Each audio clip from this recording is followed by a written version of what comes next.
को लेकर है और बहुत ही खास है।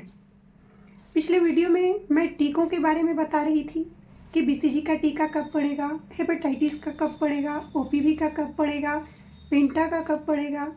इस प्रकार से क्रम से जब हम बताते आ रहे थे तो ध्यान में आया कि चलो ड्यू लिस्ट के बारे में भी थोड़ा सा बात कर लिया जाए कि ड्यू लिस्ट जो हम बनाते हैं उसका क्रम क्या होगा और किन किन बातों का ध्यान रखना चाहिए।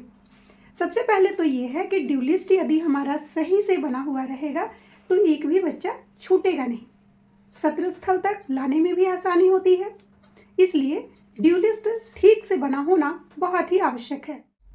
उन लोगों के लिए मैं खास कहना चाहूँगी जो वीडियो को पूरा नहीं देखते, कुछ बातें छूट जाती हैं और गलतियाँ उन्हीं से होती हैं, या जिन्हें लगता है कि उन्हें सारी जानकारी है, ये गलती उसी जगह पे कर देते हैं जब उन्हें लगती है कि उन्हें सब बात पता है, यानी उन्हें कुछ तो है जो कि नहीं पता है।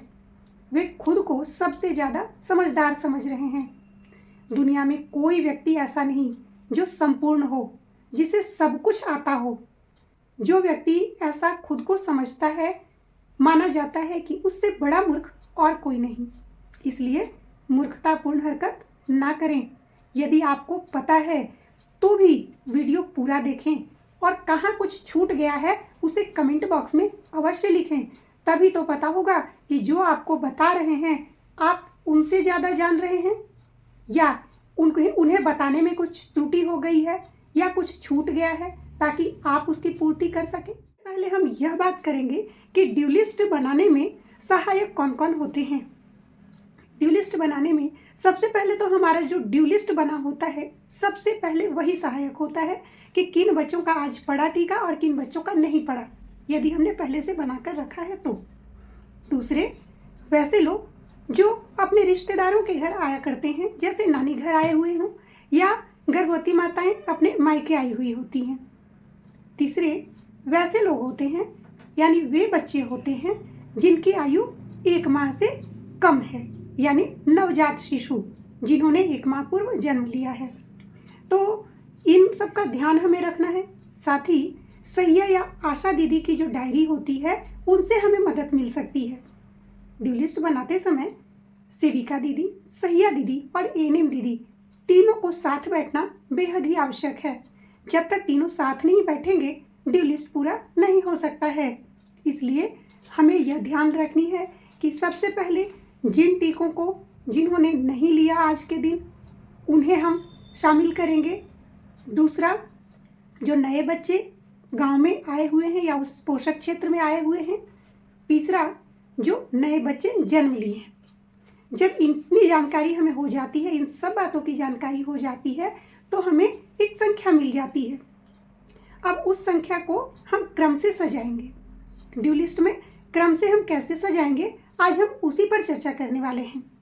सबसे पहले उन बच्चों का नाम जिन्होंने आज के दिन टीका नहीं लिया। जिस दिन हम ड्यू लिस्ट बना रहे हैं उन बच्चों का नाम सबसे पहले हम ड्यू लिस्ट में बनाएंगे जो उस दिन टीका लेने नहीं आए हैं किसी कारणवश और उन्हें अगली बार देनी है। उसके बाद जो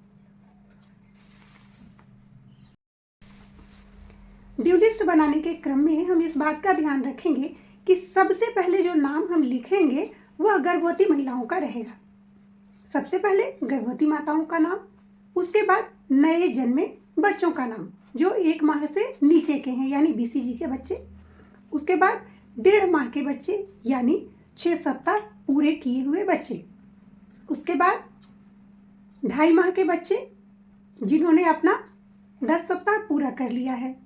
साथ ही उसके बाद हम लिखेंगे 3.5 माह के बच्चे जिनका 14 सप्ताह पूरा हो चुका है। उसके बाद हम लिखेंगे 9 माह के बच्चे जो 9 माह अपना पूरा कर चुके होते हैं। ध्यान हमेशा रखना है 9 माह यानी 9 माह पूरे हो गए हों। उसके बाद ही जब हम अगला ध्यान जब हम रखेंगे तो 9 माह के बाद 1.5 साल के बच्चे जिन्हें डीपीटी बूस्टर देनी है और साथ में टीके लगाने हैं, तो 1.5 साल के बच्चे। उसके बाद 5 वर्ष से लेकर 6 वर्ष तक के बच्चे, साथ ही हम उन बच्चों का भी नाम लिखेंगे, उन किशोर किशोरियों का भी नाम लिखेंगे जिन्हें 10 से लेकर 16 साल तक का टीका दिया जाना है। इस प्रकार से यदि हम क्रम से ड्यू लिस्ट बनाते हैं तो एक भी बच्चा छूट नहीं सकता, और जब एक भी बच्चा छूटेगा नहीं तो हमें पता चलेगा कि किन बच्चों ने टीका लिया और किन बच्चों का छूट गया, ताकि हम अगली बार उन्हें फिर से शामिल कर सकें। इस प्रकार यदि हम ड्यू लिस्ट बनाते हैं तो हमारा ड्यू लिस्ट कंप्लीट होता है और जानकारी सारी उससे मिल जाती है। इसी प्रकार जब विटामिन ए का राउंड चलता है उस वक्त हमें विटामिन ए से रिलेटेड जितने बच्चे चाहिए, यानी 9 माह से लेकर 5 वर्ष तक के बच्चों की सूची साथ में रखनी चाहिए। जब पोलियो राउंड चलता है तो 0 से लेकर 2 साल तक के बच्चों का ड्यू लिस्ट बनाकर पहले ही रख लेना चाहिए। इस प्रकार ड्यू लिस्ट हमें हमारे कार्य को पूरा करने में मदद करती है और तब हमारा जो भी कार्य होता है वह अच्छे से संपन्न होता है, अच्छे से पूरा होता है। तो सबसे पहले हमें संकल्प लेना है कि हम ड्यू लिस्ट अच्छे से बनाएंगे, क्योंकि आप सबको पता है संकल्प से ही सिद्धि होती है। और यदि हमने एक बार संकल्प ले लिया कि हमारा ड्यू लिस्ट अच्छे से बना होगा तो कभी भी गलती होने की संभावना नहीं होती है। उम्मीद करती हूँ यह वीडियो आपको पसंद आया होगा। यदि पसंद आया है तो प्लीज़ लाइक करें और अपने कमेंट भी कमेंट बॉक्स में अवश्य लिखें। अगर कोई बात बुरी लगी हो तो माफ़ी चाहूँगी, लेकिन यदि वीडियो अच्छा लगा हो तो अधिक से अधिक शेयर करें और इंतज़ार करें मेरे अगले वीडियो का। बहुत बहुत धन्यवाद।